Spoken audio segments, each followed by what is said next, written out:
A ruthless billionaire, forced onto a blind date, is shocked to discover his date is the waitress serving him. But when she stops him from taking a single sip of his potentially poisoned drink, he realizes this is no ordinary woman. Little does he know, their lives are already intertwined by a tragedy he himself created. A secret that could destroy any chance they have before it even begins. Before our story begins, make sure you subscribe and turn on notifications. Your likes and comments bring these stories to life, and we wouldn't want you to miss what happens next. Let's stay connected. The Azure Room glittered under the weight of its own opulence. Light from a dozen crystal chandeliers fractured across tables draped in immaculate white linen, where the whispers of billion-dollar deals mixed with the delicate chime of champagne flutes. This was the natural habitat of Manhattan's elite, a world built on power, influence, and calculated smiles. And at table 7, Julian Blackwood sat alone, a portrait of cold irritation carved into a $10,000 suit. His jaw was set, a hard line of impatience as his eyes flicked for the fourth time in 5 minutes to the Patek Philippe watch encircling his wrist. An utter waste of time, he muttered under his breath, the words a low growl lost in the sophisticated hum of the room. He swirled the amber liquid in his crystal tumbler, a Macallan old enough to have its own trust fund, and the sharp clink of ice against glass felt like an assault on his meticulously ordered world. This entire evening was an antiquated charade, orchestrated by his best and only friend, Ethan Vance. A blind date. At 35, Julian Blackwood didn't do blind dates. He didn't do dates at all. His calendar was a fortress of board meetings, hostile takeovers, and strategic acquisitions that could shift global markets. Romance was a liability, an unpredictable variable in a life built on absolute control. It was a weakness he had long ago surgically removed from his psyche. But Ethan had been relentless, his arguments striking uncomfortably close to a truth Julian refused to acknowledge. Just one date, Julian, he'd pleaded over the phone. You're turning into a machine, and machines don't live, they just function. The words had stung, a faint echo of the idealistic young man he'd once been, before ambition had become his only creed. And so, he had conceded. One dinner. One wasted evening to silence Ethan's concerns for another year. Now, here he sat, waiting for a woman Ethan had promised would surprise him. Julian loathed surprises. Surprises were for the unprepared, for the victims of circumstance. His entire empire was a monument to his ability to see every move 5 steps ahead, to anticipate every outcome, to dominate every variable. He was the predator, not the prey, in the concrete jungle of New York City. A man who controlled futures, who built and broke companies with the stroke of a pen, now impatiently waiting on a woman he was already prepared to dismiss. A soft voice, clear and steady, sliced through his internal monologue. Good evening, sir. My name is Clara, and I'll be your server tonight. Julian looked up, his train of thought derailed, and his carefully constructed world tilted on its axis. She was not what he expected, though he hadn't known what to expect. Standing beside his table in the standard black vest and crisp white shirt of the restaurant staff was a woman who commanded attention without demanding it. Her dark hair was pulled back in a simple, elegant knot, revealing a face that needed no artifice to be striking. High cheekbones, a gentle but firm mouth, and eyes the color of warm amber that seemed to look right through his expensive armor, not at it. For a brief second, he was captivated. There was an intelligence in her gaze, a quiet dignity in her posture that felt out of place. But the moment passed, and the walls of his fortress snapped back into place. She was the help. Background scenery. I'm waiting for someone, he said, his tone clipped and dismissive. He immediately dropped his gaze back to the glowing screen of his phone, a clear signal that the interaction was over. Of course, sir, Clara replied, her voice remaining perfectly even, betraying no reaction to his rudeness. May I bring you another drink while you wait? He simply nodded, not looking up. She left without another word. A few minutes later, a different server, a man with a practiced but hollow smile, placed a fresh glass of whiskey on his table and vanished. The condensation traced a cold ring on the polished mahogany. Julian put his phone down, the unresolved frustration with Ethan still simmering beneath the surface. He reached for the glass, the familiar ritual a small comfort in an evening he already regretted. The crystal felt cool against his fingertips as he lifted it. But as the rim neared his lips, a swift movement from his side stopped him. A hand gently but firmly closed over his wrist. "Don't drink that." It was Clara. Her voice was a low, urgent whisper, her amber eyes wide and serious. Julian's first instinct was a surge of cold rage. How dare she touch him? "What is the meaning of," he began, his voice dangerously quiet. She cut him off, her gaze darting towards the kitchen doors. "I saw him. The other waiter. He put something in it when he turned from the bar. Please just trust me." There was no doubt in her voice, only a fierce, protective certainty that stunned him into silence. Before he could process the accusation, she deftly took the glass from his paralyzed hand. "Allow me to get you a fresh one, sir. Directly from the bartender myself." And with that she turned and walked away, leaving Julian Blackwood utterly speechless, his heart hammering against his ribs for reasons that had nothing to do with anger. For a full minute, Julian Blackwood did not move. The machine had encountered an error. The strategist was without a strategy. His mind, usually a razor-sharp instrument of logic and calculation, was a chaotic storm of questions. Was she telling the truth? Was it some bizarre prank? But the look in her eyes had held no trace of deceit. It was the unwavering calm of someone stating an undeniable, dangerous fact. He watched as she spoke quietly to the manager, her expression a mask of professional concern. The manager nodded gravely, his own eyes scanning the room. Julian's gaze followed, searching for the other server, but the man was gone. Clara returned to his table, placing a new, untouched glass of whiskey before him.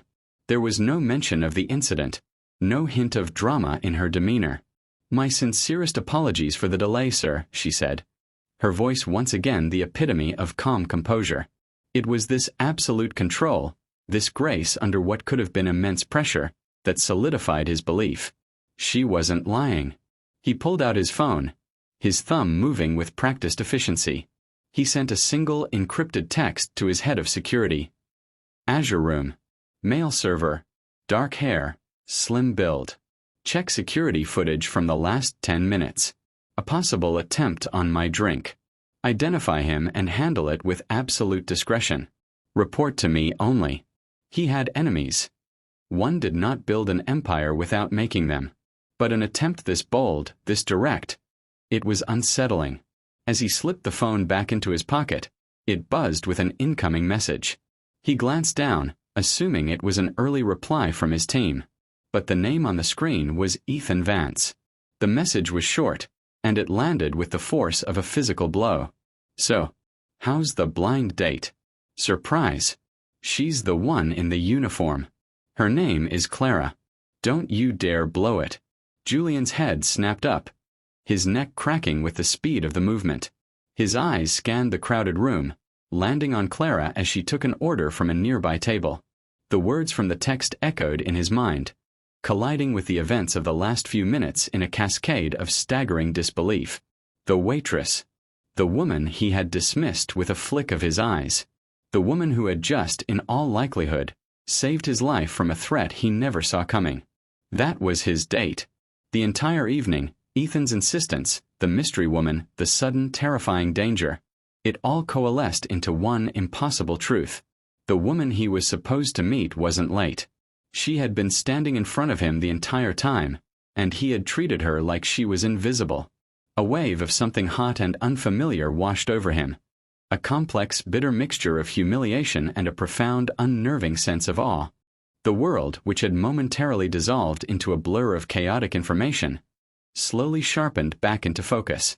Julian's first instinct, the one honed by years of boardroom battles and corporate warfare, was to retreat, to rise from his chair, drop a stack of $100 bills on the table to cover the inconvenience, and walk out into the cool night air without a backward glance. It would be a clean exit, a way to reclaim control of a situation that had spiraled wildly beyond his command. Leaving would be an admission of nothing. It would erase the humiliation of his own blindness, erase the uncomfortable debt he now owed a complete stranger, and reduce the entire evening to a bizarre anecdote he would never tell. But he remained seated, his body motionless while a war raged within him. Something held him fast to the chair, an anchor of unfamiliar feelings. Part of it was pride. To leave now would be to flee, to concede that he had been so thoroughly outmaneuvered and rattled. It would be handing Ethan a victory he would never hear the end of. Julian Blackwood did not flee. But a larger part, a deeper and more compelling current, was the woman herself. Clara Hayes. The waitress. His date. His protector. She was an impossible contradiction. A variable his every instinct told him could not exist. He watched her across the room, his perception of her completely rewritten. He no longer saw a uniform. He saw the quiet confidence in the set of her shoulders. He no longer heard a server's rehearsed lines. He heard the steady intelligence in her voice. She had faced him down, a man other billionaires treated with cautious deference, and had shown no fear, no avarice, only an unwavering concern for his well-being. Then she had saved his life from a hidden threat with a courage and decisiveness he hadn't seen outside of his own security detail. She was a puzzle box crafted from warm amber and quiet strength, and every instinct he possessed, the same instincts that allowed him to dominate markets and dismantle competitors, screamed at him to understand her. Who was this woman who moved with such grace through a world he looked down upon, yet possessed a character that could command his respect? The annoyance he had felt just minutes ago had evaporated, replaced by a consuming, dangerous curiosity. He was no longer a prisoner of this blind date. He was a willing participant in a game whose rules he had yet to learn. The decision settled in his mind, clear and absolute. He was staying. He waited. But it was a different kind of waiting now. The passive annoyance had been replaced by the focused, predatory stillness of a hunter who has just spotted a rare and magnificent creature. He watched her every move, analyzing the economy of her motion, the quiet way she commanded her space, the genuine smile she gave an elderly couple at a corner table. He was gathering data, trying to reconcile the woman who saved his life with the woman who refilled water glasses for a living. The dissonance was intoxicating. When she finally approached his table to check on him, he was ready. He had already recalibrated his strategy for the evening. Phase 1, endure and escape, was obsolete. Phase 2, engage and understand, was now in effect. Clara, he said, his voice a low, smooth purr that had disarmed corporate rivals and charmed investors for years. He used her name with a deliberate intimacy, a tool to instantly change the dynamic between them. She met his gaze, her amber eyes unreadable. It appears I owe you more than just a tip. A ghost of a smile played on his lips. It also appears my original dinner companion has been unavoidably detained. A terrible shame. He leaned forward slightly, drawing her into his orbit. So, I have a proposition. Once your shift is concluded, I would be honored if you would join me. Take her place. I will, of course, speak to your manager and ensure you are generously compensated for your time. He delivered the lines with flawless confidence. It was a perfect move from his playbook, an offer of exclusivity, a display of power, and the promise of financial reward. It was an offer no one in his world would ever refuse. Clara was silent for a moment. A flicker of something unidentifiable, disappointment perhaps, crossed her features before being replaced by a cool professional mask. She did not look impressed. She looked tired. That's a very kind offer, Mr. Blackwood, she said, her voice polite but edged with steel. The use of his formal surname was a clear and deliberate countermove, re-establishing the wall he had just tried to dismantle. But I'm afraid I have to decline. Julian's smile faltered. He wasn't accustomed to this part of the script. I'm working, she continued, her gaze unwavering. And my time is simply not for sale. She gave a small, professional nod. Will there be anything else? Before he could formulate a response, she turned and walked away, leaving Julian Blackwood staring after her, the echo of her words hanging in the air. The word no was a language he rarely heard, and never from someone he believed he could buy and sell 1,000 times over. For the second time that night, the waitress had left him utterly speechless, seizing a control he hadn't even realized was up for grabs. Rejection was a foreign concept, but the finality in her voice was a language Julian understood perfectly. He watched her walk away, his mind struggling to process the clean, sharp cut of her refusal. His entire world was built on a system of leverage and transactions, of assets and price points. Her simple declaration that her time was not for sale was not just a rejection of his offer. It was a rejection of the very laws that governed his universe. It was illogical. It was infuriating. And it was the most compelling thing he had experienced in years. He acted on an impulse so alien he barely recognized it as his own. "Wait," he called out, his voice sharper than he intended. He stood up, the movement drawing a few curious glances from nearby tables. The single word was enough. Clara stopped and turned back, her expression patient, but her amber eyes wary. For the first time, Julian felt a crack in his armor of supreme confidence. He was navigating a map he had never seen before. "I apologize," he said, the words feeling stiff and unfamiliar on his tongue. "That was presumptuous of me. I'm not typically this forward." A small, knowing smile touched Clara's lips, though it never reached her eyes. "You're not typically turned down either, I imagine," she stated. It wasn't a question. It was a precise, surgical observation that hit its mark. The honesty of it disarmed him completely. "No," he admitted, his voice barely a whisper. "I'm not." "Well," she said softly, "there's a first time for everything, Mr. Blackwood." "Why?" The question escaped him before he could stop it. He needed to understand the logic, the reason. "Why did you say no? Most people wouldn't have." Clara studied him for a long moment, and Julian had the unsettling feeling of being weighed, measured, and found wanting. When she finally spoke, her voice was quiet, but every word carried the weight of a judgment. "Most people," she began, "see your suit, which costs more than my car. They see your watch, which costs more than my apartment. They see what you can do for them."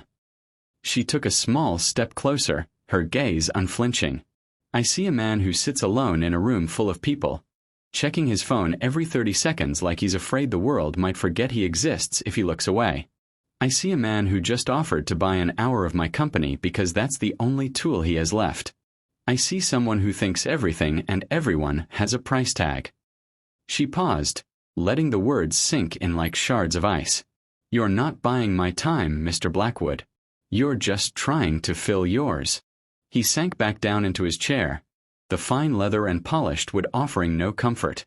The ambient sounds of the restaurant, the clinking of glasses, the murmur of conversation, the soft music, faded into a dull, distant roar. All he could hear were her words, replaying in his mind on a merciless loop. "I see someone who thinks everyone has a price tag. You're not buying my time. You're just trying to fill yours." No one had ever spoken to him that way. Not in his entire adult life. In his world, people were either assets, obstacles, or irrelevant. He had never been told he was simply empty. The accusation was so brutally accurate that it left him breathless. When had that happened? When had the fire of ambition that once drove him to create something new curdled into a cold, transactional hunger to simply acquire? He remembered Ethan's words, "You're becoming a machine," and for the first time he felt the cold, hard truth of them. He had built an empire of solitude, mistaking isolation for strength. In the space of 30 seconds, Clara Hayes had held up a mirror, and the man staring back was a stranger to him, a hollow king on a lonely throne. His dinner arrived, delivered by a different server who approached the table with cautious deference. Julian barely noticed. He stared at the perfectly cooked steak, a meal that cost more than most people's weekly groceries, and felt no appetite. His hunger was for something else entirely, something he couldn't name. As he sat there, adrift in a sea of unwelcome self-reflection, his phone vibrated on the table. It was a discreet, encrypted message. He opened it. It was from his head of security, a man named Sterling. The message was concise and chilling. Subject identified: Thomas Reed, former analyst at Sterling Cross Industries. You acquired and dismantled them 3 years ago. Reed's public record shows financial ruin and a personal vendetta. Footage confirms he tampered with the beverage at the service station. Subject exited the premises 9 minutes ago. We have his location. Your orders, Mr. Blackwood? Julian stared at the screen. There it was, in cold, hard text. the tangible consequence of his life's philosophy. He didn't just outmaneuver competitors. He dismantled lives. Thomas Reed was a ghost from a past transaction, a piece of collateral damage he'd never once thought about, now returned with poison in his hand. And the only reason he wasn't currently dying in this overpriced restaurant was because of Clara, the woman who saw the monster he had become, yet still chose to save the man. He typed a 2-word reply to Sterling, "Contain him," but his mind wasn't on revenge. It was on the staggering, terrifying realization that his greatest liability wasn't a market downturn or a rival CEO. It was himself. The confirmation of the attempt on his life should have filled him with rage. It should have ignited a cold, vengeful fire to not just contain the man responsible, but to utterly obliterate him. And yet, as Julian sat there, he felt a profound and chilling emptiness. The attack wasn't an anomaly. It was a symptom. It was the logical conclusion of the life he had led, the business he had practiced. He had sown dragon's teeth in the fields of commerce for years. He had no right to be surprised when one of them rose up to bite. His past, born of ruthless transactions, had sent a man to poison him. And his future, his only conceivable escape from that past, was a woman who refused to be part of any transaction at all. The strategist in him, the cold, calculating mind that had built his fortune, began to work on a new problem. The objective was no longer seduction or acquisition. It was something far more complex, something he had no experience in, earning a second chance. His usual weapons, money, power, influence, were not only useless here, they were the very thing she despised. They were liabilities. He was a king who had just entered a foreign land where his gold was worthless.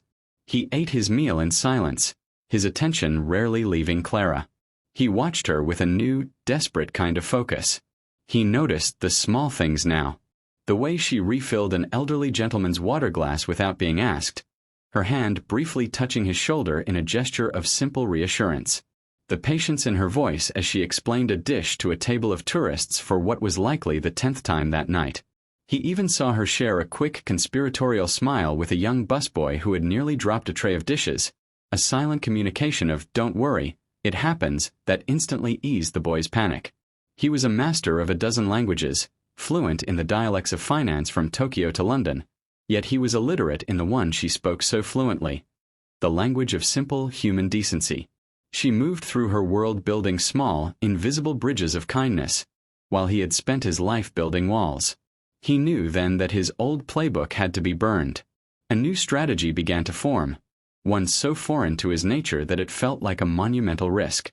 It was a plan with only one step, a first move with no guaranteed outcome. It wasn't about being clever or powerful. It was about being honest. He would finish his meal, pay his bill, and on his way out, he would try to speak her language. Even if he stumbled. When he finally signaled for the check, it was Clara who brought it. Her movements as fluid and professional as ever. She placed the leather billfold on the table without a word, her expression unreadable. Julian opened it, signed the credit card slip, and added a tip so large it was absurd. He knew, even as his pen scratched across the paper, that the number was a clumsy, meaningless gesture. It was an apology spoken in his native tongue, a language he now understood she did not speak. It wasn't an attempt to impress her. It was a desperate, inadequate thank you for the life she had handed back to him. She returned to collect it, her eyes briefly flicking down at the number before meeting his. He saw no surprise, no gratitude. Nothing. He couldn't let it end like this. "Clara," he said, his voice quiet, stripped of its usual commanding tone. She paused. "I need to apologize. Properly. For my behavior tonight, for my offer." He took a breath, forcing the words out. "You were right. About me. About all of it." The admission felt like shedding a heavy, suffocating weight. "But I would like a chance, just one, to prove that there's more to me than the man you saw tonight." She looked at him with a deep, weary skepticism that was far more intimidating than any boardroom negotiation he had ever faced. "Why?" she asked, her voice soft but sharp as a razor. "Why should you possibly care what one waitress thinks of you?" The question demanded an honesty he hadn't accessed in years. "Because," he said, his gaze locked with hers, In a room full of people who either fear me or want something from me, you are the only person who has told me the truth." He hesitated, then added, "And because for a long time now I think I've needed someone to." Something flickered in her amber eyes. Surprise, maybe, or the faintest hint of curiosity. For a moment, the wall between them seemed to thin. But just as quickly it was back. "We're from different worlds, Mr. Blackwood," she said, her voice gentle but firm. "You'll be back in yours by morning and this will all be forgotten." She picked up the billfold.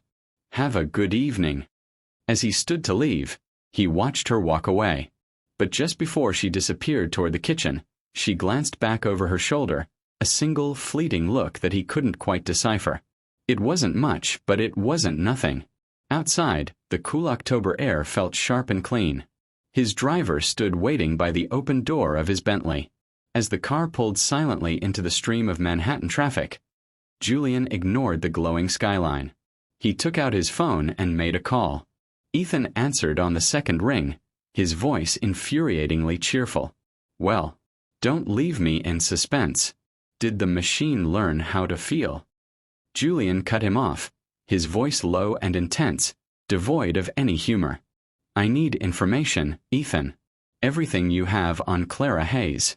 Her history, her family, where she lives, what she cares about. I don't want the highlights. I want everything." The mission had begun. The information Ethan provided over the next day painted a picture that was both stark and profoundly moving. Clara Hayes, 28 years old, lived in a small rent-controlled apartment in Brooklyn. She was the sole guardian of her 16-year-old brother, Liam. Her mother had passed away 3 years prior. Her father, Ethan's file noted vaguely, was in long-term care following a work-related health crisis. The raw data of her life was a testament to a quiet, relentless strength Julian had never known. She worked double shifts, took the subway, and carried the weight of her family on her shoulders, all while navigating a city that would just as soon swallow her whole. The chasm between their worlds seemed less like a gap and more like a vast, intimidating canyon.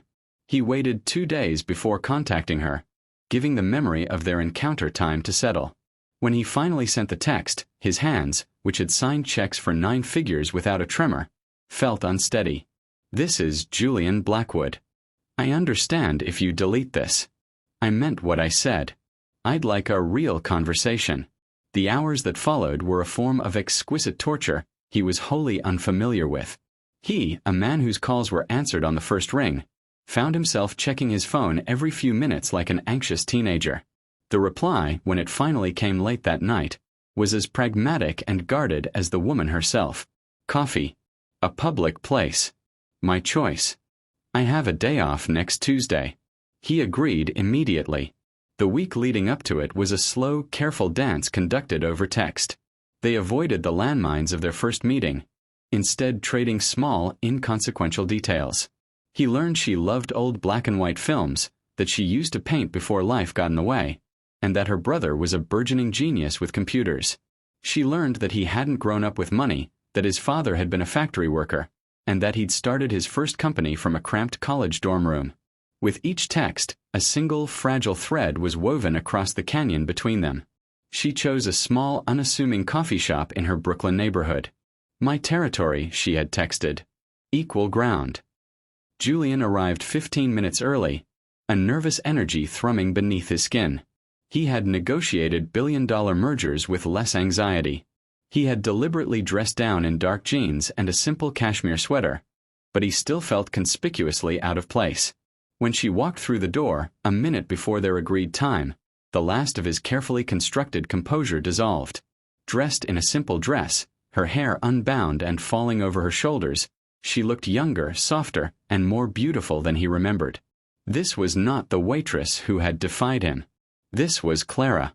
And he realized, with a sudden, terrifying clarity, that he was completely and utterly unprepared. They sat in a corner booth, the rich aroma of roasted coffee beans hanging in the air around them. For a moment, the silence was a tangible thing, thick with the unspoken history of their first meeting and the uncertainty of this one. Julian, a man who could command a room of 1,000 people, found himself utterly at a loss for words. It was Clara who broke the spell, a small, wry laugh escaping her. This is weird, right? She said, wrapping her hands around her ceramic mug. We're both sitting here trying to figure out how to do this.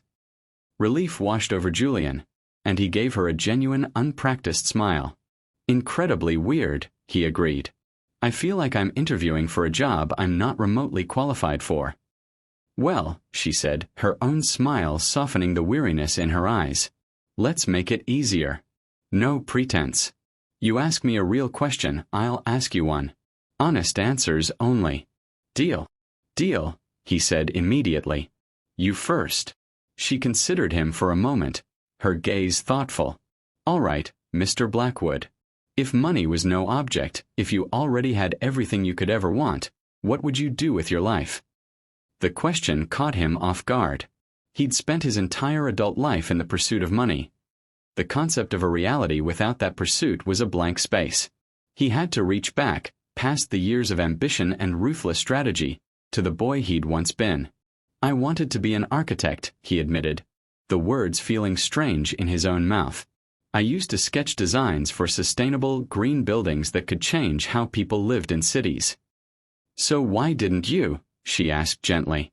Because there wasn't enough money in it, he answered honestly. Not the kind of money that builds empires. I needed to prove myself, to show everyone who doubted me that I could win.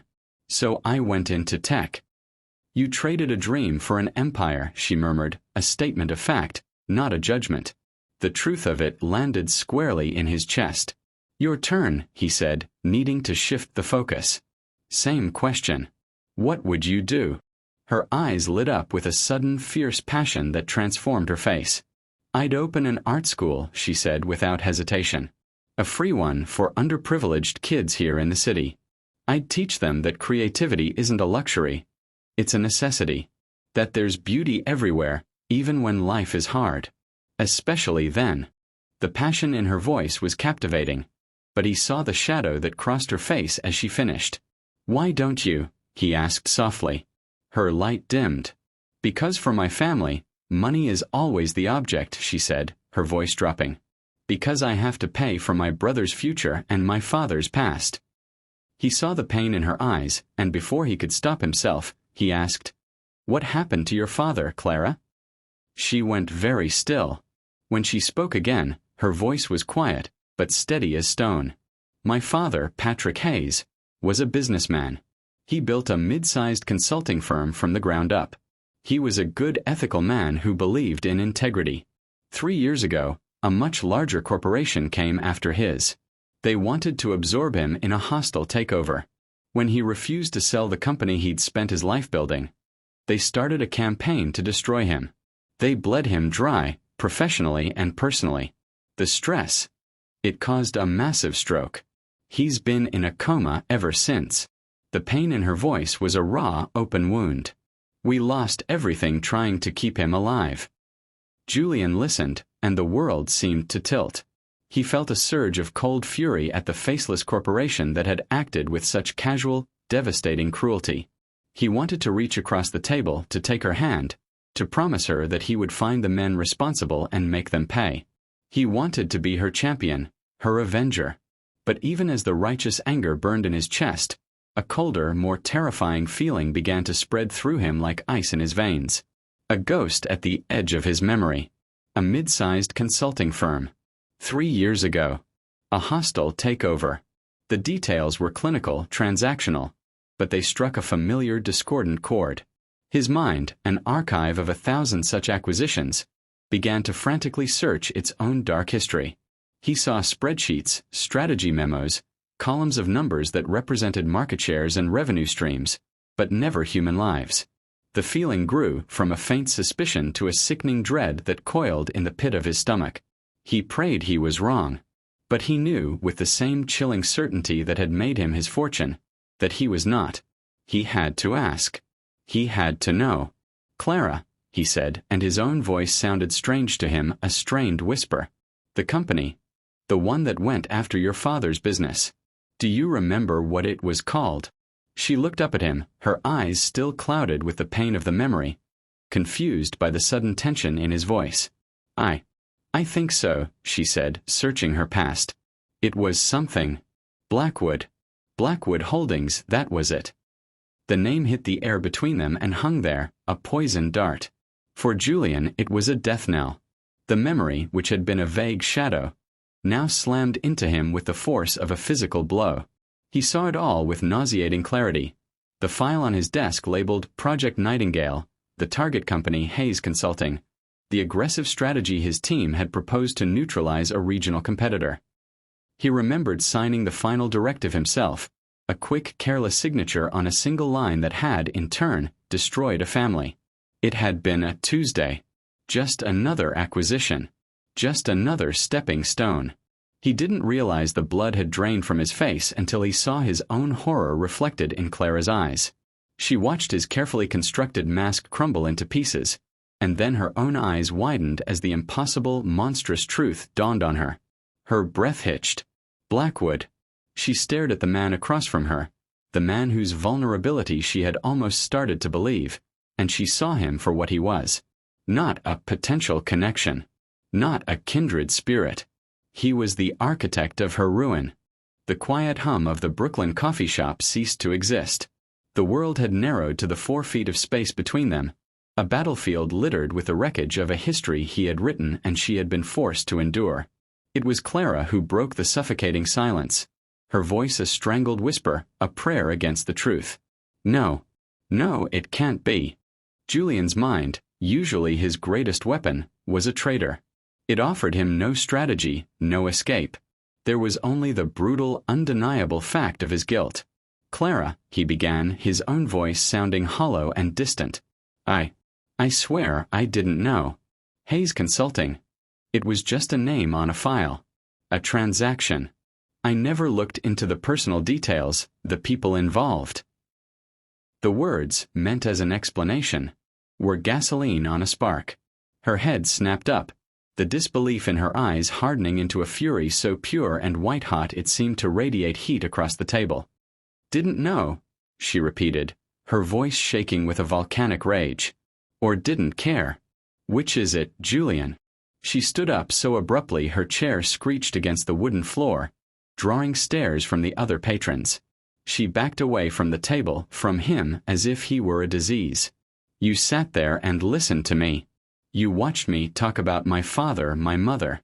You pretended to be this lost, soulful man trying to find his humanity again. And all this time, it was you. It was always you. Tears were streaming down her face now. Hot tears of betrayal and a grief so profound it was terrifying to witness. My father is lying in a hospital bed because of your transaction. My mother died of a broken heart because of your file. My brother and I have spent 3 years fighting to survive in the wreckage you created. She let out a sound that was halfway between a laugh and a sob, a sound of pure, bitter agony. And I almost let myself believe you were different. I almost felt sorry for you. Clara, please, he pleaded, rising from his seat, his hand outstretched. Let me explain. Explain what? She cried, flinching away from his hand. That we were just collateral damage in your empire building? That my family was the price of one of your victories. She held up a hand, a gesture that was both a shield and a final absolute command. Don't you dare say another word to me. Don't call me. Don't text me. Stay away from me and my family. Her voice dropped to a whisper, but it was colder and more final than any shout. You've done enough damage for one lifetime. And with that, she turned and fled, pushing the coffee shop door open and disappearing into the unforgiving city. Julian stood frozen, a solitary island in a sea of silent, staring faces, left alone with the echo of her words and the full, crushing weight of the life he had destroyed. He didn't know how long he stood there, a ghost at the abandoned table.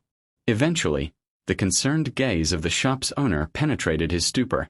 Julian dropped a handful of cash on the counter without counting it and walked out into the cold.